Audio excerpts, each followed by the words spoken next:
आज एक महत्वपूर्ण जीवन की सबसे अहम बात पर हम बात करेंगे, जो आपको जीवन जीना भी सिखाता है और जीवन हारना भी सिखाता है।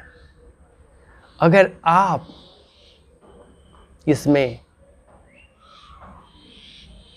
इस कला को सीख गए तो आप उभर गए। अगर आप नहीं सीख पाए, ये महत्वपूर्ण चीज़ को आप अच्छा से अपने अंदर लालन पालन करके अच्छा से बड़ा नहीं किया, तो ये दुख के कारण बनता है। और आपने इसको सही पोषण दिया, अपने अंदर अच्छा से बड़ा किया, यही चीज़ आपको स्वयं संपूर्ण बनाता है और एक बेहतर ज़िंदगी देता है। सारे मन का खेल है।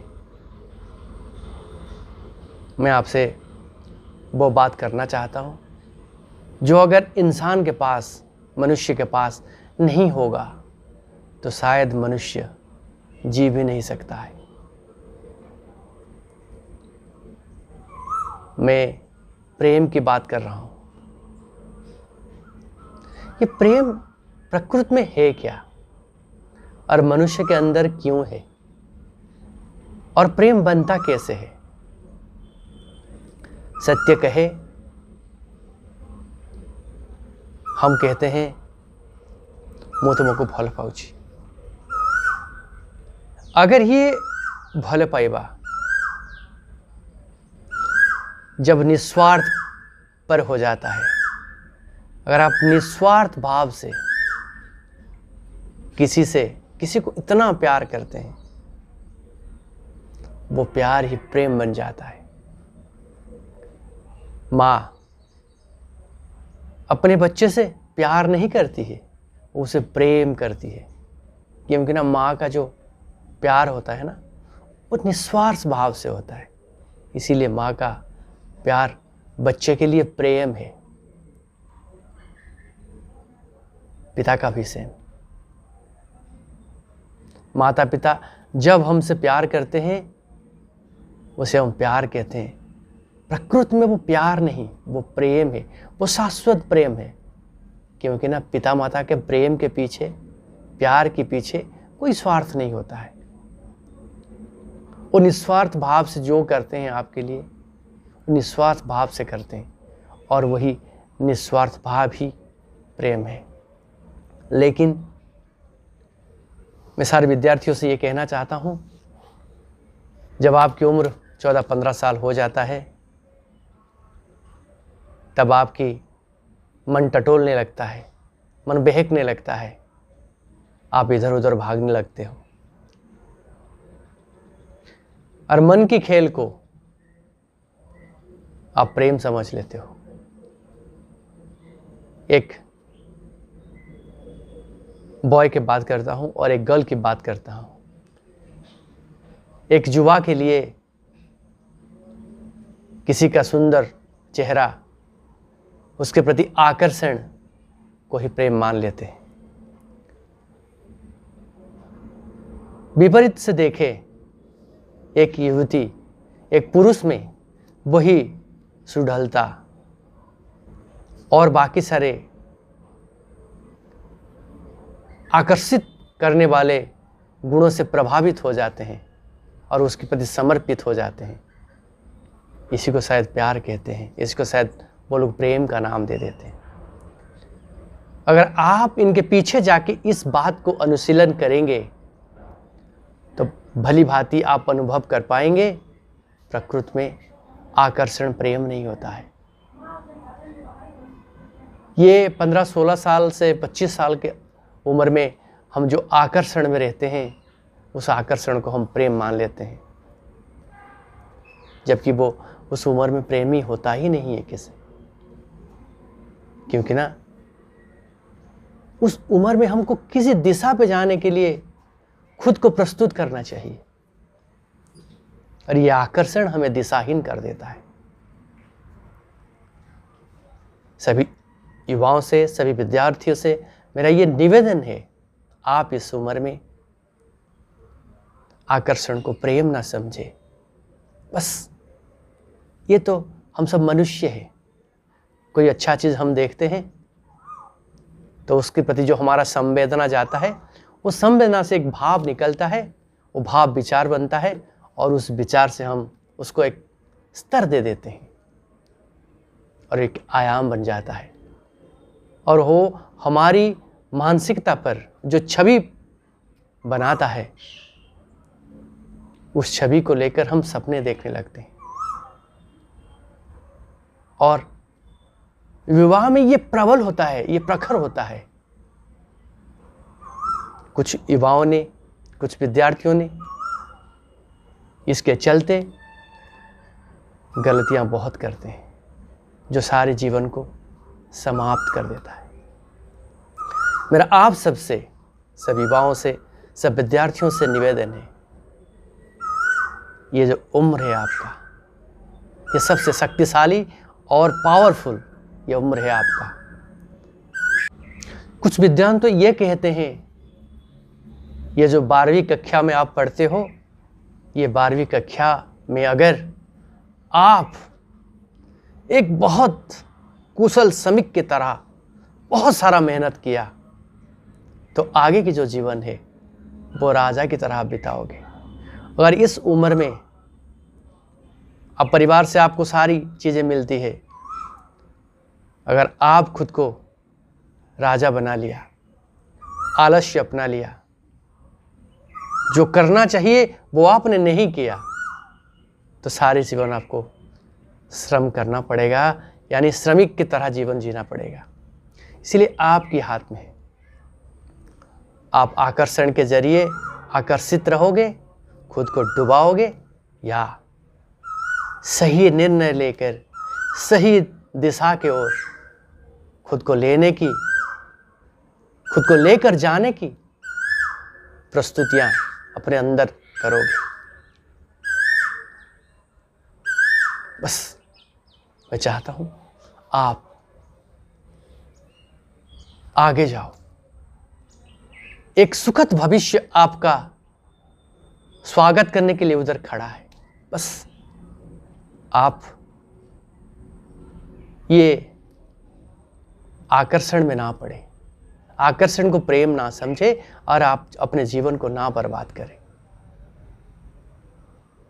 अगर आपने समझ लिया मेरी बातों को, मेरा विश्वास है आपका भविष्य एक सुखद होगा और आगे के अनुभव भी आपके जीवन में जो होगा वो भी सुखद होगा। मैं आप सभी को एक छोटी सी कहानी सुनाऊंगा। मैं कभी राम की बात करता हूँ, मैं कभी कृष्ण की बातें करता हूँ, मैं कभी बुद्ध की बात करता हूँ, मैं कभी स्वामी विवेकानंद की बात करता हूँ, और मैं आपसे आज यीशु के बारे में, प्रभु यीशु के बारे में एक छोटी सी कहानी सुनाऊंगा। क्यों आप सब जानते हैं यीशु प्रेम सिखाते हैं, और उनके जीवन से जुड़ी हुई एक छोटी सी घटना, अगर आप इस घटना से परिचित होंगे तो मैं आपको पीछे जो बात कहा, भली भांति इस बात का और इनके जीवन से जो संयोग है आप उसको समझ पाएंगे।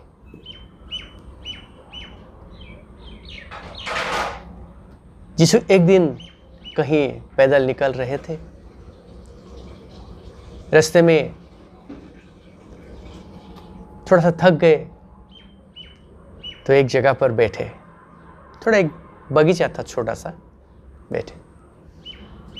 तो उस बगीचे का मालकिन जो था वो देखा कोई बैठा है पुरुष, सुंदर पुरुष, तो उनके पास आ गए, बोले आप मेरे कुटिया में आइए। तो यीशु बोले मेरे पास वक्त नहीं है, मैं किसी काम से बाहर जा रहा हूँ और मैं अभी आ नहीं सकता। तभी युवती बोला देखिए लोग मुझे मेरे कुटिया में आने के लिए, मेरे पास आने के लिए बहुत कोशिश करते हैं, लेकिन मैं आपको निमंत्रण कर रहा हूँ मेरी घर आने के लिए, मेरी कुटिया में आने के लिए। यहाँ यीशु ने एक सुंदर बात कहा। ये बात से पहले मैं इस युवती के बारे में एक शब्द कहना चाहता हूँ। ये युवती जो थी एक गणिका थी। गणिका आप समझते हैं ना, देह का जो व्यवसाय करती है वो गणिका होती है। तो ये युवती इसीलिए कहा कि लोग मेरे पास आने के लिए मुझे बुलाते हैं, लेकिन मैं आपको बुला रहा हूँ, क्योंकि यीशु के पास चेहरे में वो उज्जवल प्रकाश था जिसे देखकर हर कोई प्रभावित होता था। तो इसीलिए युवती उनके प्रति आकर्षित हुआ और उन्हें कुटिया में बुलाने लगा। लेकिन यीशु की बात देखिए, कितने सुंदर तरीके से उन्हें समझा दिया कि आकर्षण प्रेम नहीं है। यीशु ने उन्हें उस युवती को कहा, देखिए वो लोग आपके पास आना चाहते हैं क्योंकि आपसे कुछ स्वार्थ उन्हें मिलेगा, इसीलिए वो आपको बुलाते हैं। आप मुझे इसीलिए बुलाते हो कि आप मुझसे कुछ स्वार्थ चाहते हो। और सत्य है, मैं आपसे कोई स्वार्थ नहीं चाहता। आप मेरे लिए सम्मानीय है, लेकिन मेरा कोई काम लालसा नहीं है। मैं आपसे प्यार करता हूं।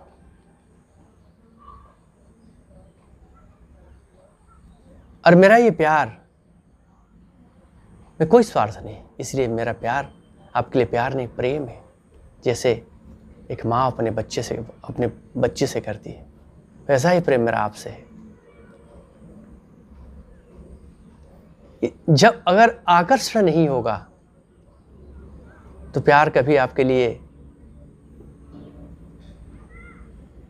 कोई मुश्किल खड़ा नहीं करेगा, आपको कभी निंदित नहीं करेगा। वो प्रेम बन जाएगा, शाश्वत बन जाएगा, चिरंतन बन जाएगा, ईश्वर बन जाएगा।